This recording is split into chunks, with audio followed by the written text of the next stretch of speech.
சப்ஸ்கிரைபர்களுக்கு ரொம்ப நன்றி. நம்ம ஸ்கைஃப்ளை ஓவர்சீஸ் சேனலில் உங்களை வரவேற்கிறேன், வாழ்த்துக்கிறேன். இப்போது பிரதர்ஸ் இன்னைக்கு கிளீனிங் ஒர்க்கர்ஸ் ஃபார் சிங்கப்பூர், இது இ பாஸ். சில நேரத்தில் இ பாஸில் சில கேட்டகரி அவைலபிளாக இருக்குது. ஓகே, என்னென்னு பாருங்கள். இ பாஸ் சாதாரணமாக டிகிரி ஹோல்டருக்கு தான் இல்லையா?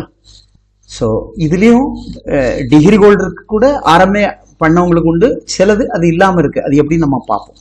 ஓகே, இங்கே பாருங்கள். இ பாஸ்னாலே சிங்கப்பூர் இப்போ நிறைய அவைலபிள் இருக்குது. அதுக்கு டிகிரி டிப்ளமோ. இப்போ இவங்க என்ன கேட்குறாங்க, டிகிரி ஹோல்டர் மட்டும் போதும், ஆர்எம்ஏ பண்ணியிருந்தா அவங்கள வச்சு நம்ம இ பாஸ் எடுத்து தரோம். ஓகே, எங்கிட்ட இ பாஸ் வந்து எல்லாமே 6.5 lakhsலேயே தான் இருக்குது.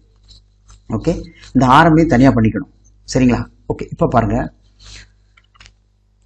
சிங்கப்பூர் கிளீனிங் ஒர்க்கர்ஸ் தேவைப்படுது, கொஞ்சம் பேர் போதும். எங்கே ஒர்க் பண்ணுறாங்கன்னா சலூன், இந்த மால், ரெஸ்டாரண்ட், ஸ்டால், இதெல்லாம் ஒர்க் பண்ணுறதுக்கு.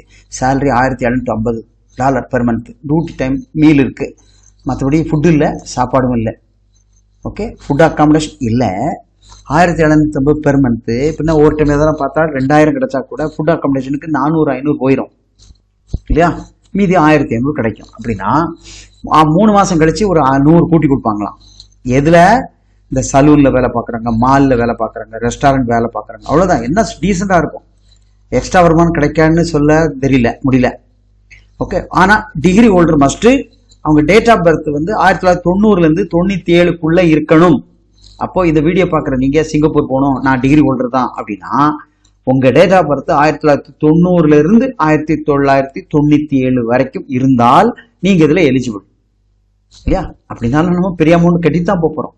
இது நாங்கள் சொன்னது இல்லை. அங்கே 8,000லேருந்து 10,000 சிங்கப்பூர் டாலர் வாங்குறாங்க இந்த இ பாஸுக்கு. இது உங்களுக்கு தெரிஞ்சிருக்கும். ஸோ இதை சேர்த்து தான் நாங்கள் 6.5 ஆர்எம்ஏ நீங்கள் தனியாக பண்ணிக்கணுங்கிற மாதிரி நாங்கள் பண்ணி கொடுக்குறோம். பாருங்கள், இனிஷியலாக ஆர்எம்ஏக்கு 12 ரூபா வாங்குகிறோம். அதை பண்ணி கொடுத்த பிறகு வேறு 30,000 வாங்குவோம். அதை வந்து அவங்க ஒர்க் பெர்மிட் போடுவாங்க. அது ஐபியில் உங்களுக்கு பாஸ் ஆகி வந்த பிறகு நீங்கள் பிறகு ஃபுல் அமௌண்ட் கட்டி டிக்கெட்டு நாங்கள் கொடுத்துருவோம், போய்க்கலாம். ரைட்டுங்களா? இப்படி ஒரு வழி இருக்குது. டியூட்டி வந்து 12 மணி நேரம் தான், 2 நாள் தான் லீவ் ஒரு மாதத்தில். அப்போ 28 நாள் வேலை தான் பார்க்கணும். சிங்கப்பூரை பொறுத்தவரைக்கும் 8 மணி நேரம் வேலை பார்த்து தூங்கலாங்கிற கதையே கிடையாது. எல்லாருமே 12 மணி நேரம் ரோடாக உழைக்கிறாங்க. சூடு வேலை. பட் கண்ட்ரி நல்லா இருக்குங்கிறதுனால மறுபடியும் இப்போ வாய்ப்பு டிகிரி ஹோல்டருக்கு இருக்குது. இதில் யாராவது டிகிரி ஹோல்டராக இருந்தால் பரவாயில்ல. ஓகே, எந்த வயசும் சம்மதம் அப்படி கிடையாது. வயசை பாருங்கள். 90லேருந்து 97க்குள்ள பிறந்திருந்தால் இல்லையா, 90 வந்து ஒரு அதான் 35 வயசுக்கு உள்ளே இருக்கணும். அந்த மாதிரி அதை பாருங்கள் நீங்கள். ஓகே, இதில் விரும்புகிறவங்க எனக்கு கால் பண்ணி பேசுங்க. கீழே நம்பர் இருக்குது, உங்களுக்கு வழி சொல்லித்தரேன். இல்லைனா சிங்கப்பூரில் நிறைய வேறு வேகன்லாம் வருது, அதை கூட நம்ம ட்ரை பண்ணலாம். Thank you for subscribing. கண்டிப்பாக சப்ஸ்கிரைப் பண்ணிடுங்க, பண்ணால் தான் உங்களுக்கு வீடியோ வரும். இது வீடியோ உங்களுக்கு பிடிச்சிருக்கு, இல்லை உங்களுக்கு பிடிக்கல, இல்லை வேண்டாம்னா உங்கள் ஃப்ரெண்ட்ஸ்க்கு யாருக்காவது ஷேர் பண்ணுங்கள். அது யாருக்காவது இது பிரயோஜனப்படும்.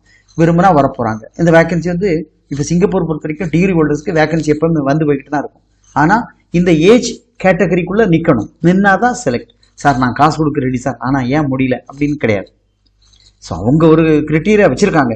இந்த மாதிரி ஆட்கள் மட்டும்தான் உங்களுக்கு பெர்மிட் கிடைக்கும். அப்படிங்கும்போது தேவையில்லாமல் எல்லாத்துக்கிட்டையும் அட்வான்ஸ் வாங்கி குவிச்சு வைக்கிறதோ அது சரி வராது. அதனால் நீங்களே இந்த வீடியோ பார்க்கும் பொழுது நான் சொல்லியிருக்கேன், டேட் ஆஃப் பர்த்தை பாருங்கள். இந்த டேட் ஆஃப் பர்த்தை எனக்கு சூட்டபிள் சார் போடுங்க அப்படின்னா போதும். இப்போ வேற ஆட்களும் வேகன்சி தராங்க. எல்லாருமே இந்த வயசை வித்தியாசமாக சொல்கிறாங்க. ஒருத்தர் 89லேருந்து 2000 சொல்லித்தா அப்படின்றாரு. இன்னொருத்தர் 90 to 97 கொடுங்க அப்படின்னு சொல்கிறாங்க. பட் எனிவே உங்கள் சிவி வரட்டும். சிவி வந்தால் பிடிஎஃப் இருக்கட்டும். ஓகே, அப்போ தான் நாங்கள் முதல்ல இந்த ஆர்எம்ஐ நீங்கள் பண்ணியிருந்தா ரொம்ப நல்லது. இல்லைனா நாங்கள் பண்ணிக்கிறோம், இல்லை நாங்களே பண்ணிக்கிறோம், எனக்கு தெரிஞ்ச ஆள் இருக்குனாலும் பண்ணிக்கிங்க. அது எக்ஸ்ட்ரா தான். லைஃப் டைம் ஒன்லி 1 டைம் தான் சிங்கப்பூருக்கு ஆர்எம்ஐ பண்ணணும். பண்ணால் லைஃப் டைம் அதை வச்சு யூஸ் பண்ணிக்கலாம். ஓகே, ஸோ இதனால கால் பண்ணி கேளுங்க. நான் டக்குன்னு இன்கமிங் எடுப்பேன். எடுக்கலாம் வாய்ஸ் மெசேஜ் போடுங்க, எப்போனாலும் ஆன்சர் வந்துடும். தேங்க்யூ ஃபார் வாட்சிங்.